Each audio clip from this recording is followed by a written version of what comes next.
تو کہا دعا بندگی ہے، میرے بندے بیچ نماز میں مجھ سے مانگ، جو مانگنا چاہتا ہوں مانگ لے، مگر اب یہ بندے کی تقدیر ہے، کیا کریں؟ اللہ کہہ رہا ہے مجھ سے مانگ، بندہ کہہ رہا ہے میں فقیروں سے مانگوں۔ اے بھائی فقیروں سے کیا ملے گا تجھے؟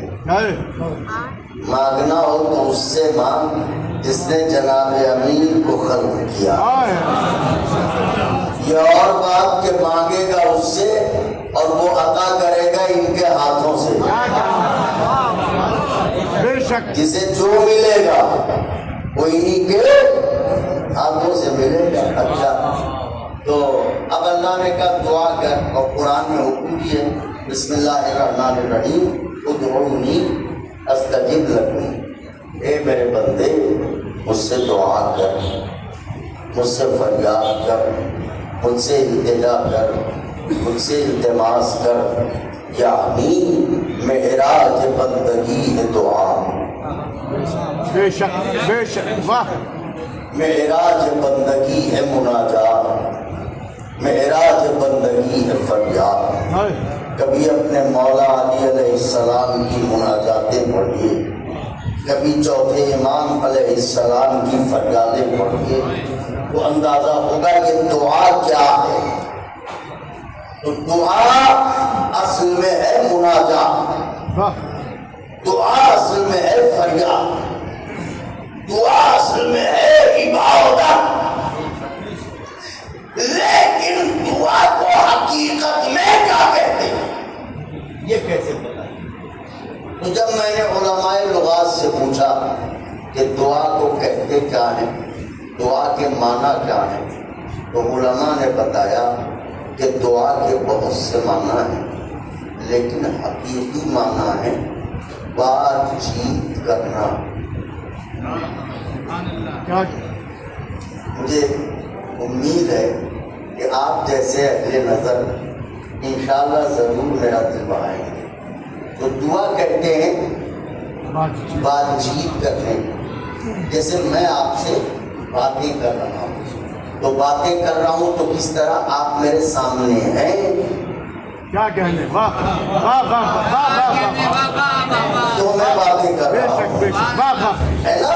تو معلوم ہے بات چیت کرنے کے لیے ضروری ہے کہ جس سے باتیں کی جا رہی ہوں اس کے اور بات کرنے والے کے بیچ فاصلہ نہ ہو۔ بے شک، مصلی ایک ایسی ہی جگہ ہے جہاں بندے اور خدا کے بیچ کوئی فاصلہ نہیں ہوتا۔ کیا کہنے، ذرا بولیے تو صحیح، میں کچھ کہہ رہا ہوں۔ اس وجہ سے اللہ نے کہا بیچ نماز میں میرے بندے دعا کر، یعنی مجھ سے بات چیت کر۔ اب بات چیت کا فلسفہ یہ ہے کہ ہم لکھنؤ میں رہتے ہیں اور لکھنؤ کا بارہ علم و ادب ہے، اردو زبان پیدا ہوئی دہلی میں، پروان چڑھی حیدرآباد میں، کیا کہنے، واہ، نو فلک سواری گئی لکھنؤ میں۔ تو آپ بھی اردو سے آشنا ہیں، میں بھی تھوڑا بہت جانتا ہوں، لہذا خاندانی افراد کے یہاں بات چیت کرنا، توجہ، ایک مکمل شعبہ تہذیب ہے۔ وہ قومیں مٹ گئیں جو کلچر نہیں تھی، کیا کہنے، واہ، بے وہ شک، قومیں فنا ہو گئیں جو مہذب نہیں تھی۔ تو خاندانی لوگوں کے یہاں بات چیت ایک مکمل شعبہ تہذیب ہے، پالنے ہی سے بچے کو سکھایا جاتا ہے، بیٹے ایسے نہیں ایسے بولو، ایسے نہیں ایسے کلام کرو، جو دستے ادب چھوڑ کے عرض کر رہا ہوں، ایسے نہیں ایسے سخن کرو۔ دیکھو کبھی اپنے بڑوں سے تم سے بات نہ کرنا، کبھی بھی اپنے بڑے سے تم سے بات نہ کرنا۔ میں جب سلطان المدارس میں پڑھتا تھا، میرے پرنسپل تھے سرکار علامہ مولانا سید محمد جعفر صاحب قبلہ رضوی، جو ہمارے پرنسپل بھی تھے۔ تو جب ان کے پاس جاتے تھے کوئی عرضی لے کے